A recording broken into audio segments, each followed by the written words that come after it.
Elsa Grégoire, on a enfin affaire à des utilisateurs et utilisatrices conscients de ce qu'ils font sur les réseaux sociaux avec ces filtres? À partir de quand est-ce qu'on peut dire qu'un utilisateur est vraiment conscient des limites des usages des réseaux sociaux, surtout qu'il les découvre en même temps que ces filtres, que ces innovations apparaissent. Donc on n'a aucun recul possible.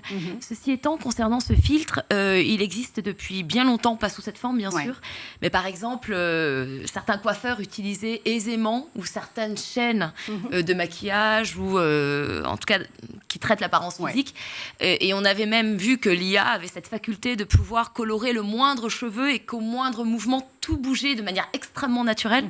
Donc effectivement, c'est une inquiétude, quelque chose qu'on connaissait, ça date pas d'aujourd'hui. Aujourd'hui, ça prend des proportions énormes parce qu'elle est sur TikTok et donc extrêmement diffusée et populaire surtout.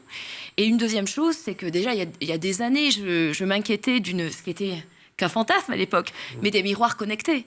On peut imaginer dans une sorte de dystopie des miroirs connectés qui ne renverraient plus jamais notre image, où l'autre n'aurait accès qu'à notre vérité, entre guillemets, disons notre réalité au sens premier du terme. Et en fait, nous pourrions nous imaginer un monde totalement fantasmatique, avec que des apparences au choix. Les Chinois ont déjà ça, hein. Ils s'amusent vraiment avec des déguisements. On parlait des mangas tout à l'heure, c'est une culture manga très très forte. Et à Shanghai, on peut déjà voir ça, où les gens en fait n'accèdent plus à leur apparence.